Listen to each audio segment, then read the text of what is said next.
and the Republicans are heading for a showdown over something, you say, why don't you guys do something important? It's guns. What are we going to do about guns? Lee Webb has more on that from the CBN newsroom. Here's Lee. That time may be running out for the president and Democrats in Congress to pass gun control legislation. 4 months after the Newtown, Connecticut tragedy, the president is making a big push, though, for a vote. But a growing number of Republicans pledged to stand in his way. Pat, do you expect legislation to come out of this? No, I don't think so. I think that too many people are opposed to it. You just wonder why the president stakes everything on these peripheral issues. We've got a serious fiscal crisis in America. We've got people who are unemployed by the millions. We've got all kinds of problems facing us.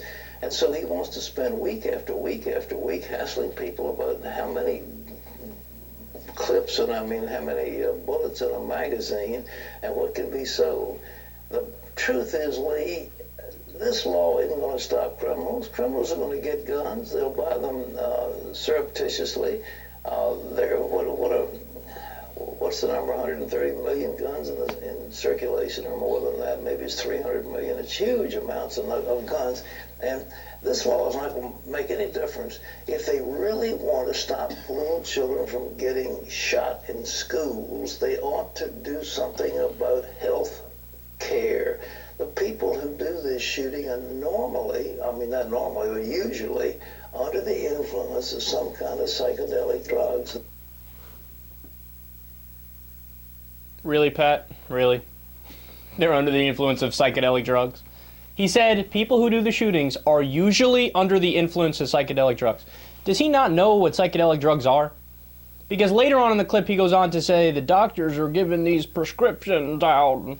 Doctors don't give prescriptions to psychedelic drugs. Psychedelic drugs are typically hallucinogens that, you could party with Scooby-Doo and surf with Ronald McDonald. That's what psychedelic drugs are. He's trying to say what? SSRIs, antidepressants, uppers and downers, maybe? Like Xanax or Valium or Adderall? I don't know what he's talking about, but it doesn't matter because he's wrong anyway. He's just making it up.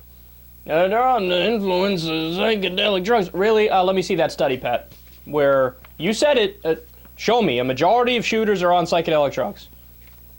Where'd you get your numbers from? Oh, that's right. You don't have any numbers because you're Pat Robertson. And then, look, man, I love when he's screaming like, oh, do something about mental health. You know what bill did something about mental health? Obamacare. You know how many Republicans voted for it? None. So you're a Democrat, Pat Robertson? Is that what you're saying? You're going to vote for the Democrats? And it wasn't only Obamacare, by the way. There was another bill, I think it's called the Pete Dominici Act, which Obama proposed, the Democrats proposed, and the Republicans voted against. It was specifically a bill that said, hey, you know what? Let's treat mental health like any other health problem. But the Republicans were against it. Now all of a sudden, all they care about is mental health. Oh, we got to take care of mental health. Really? Then why'd you vote against the bills beforehand? Doesn't really make much sense, does it?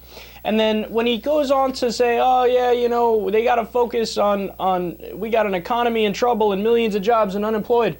Yeah, true. But they're not mutually exclusive. It's not like you can't come in the morning and do a vote on gun legislation and in the afternoon do a fiscal bill. The world is a complex place and there's 24 hours in the day. Come on, Pat. It's not like those things are at odds. And probably the worst part of the whole thing is just the callousness at the beginning when he's like, guns, why don't you do something important? Pat, why don't you go ahead and sit down and have a conversation with the majority of the parents from Newtown and see if they think guns are important? How about that?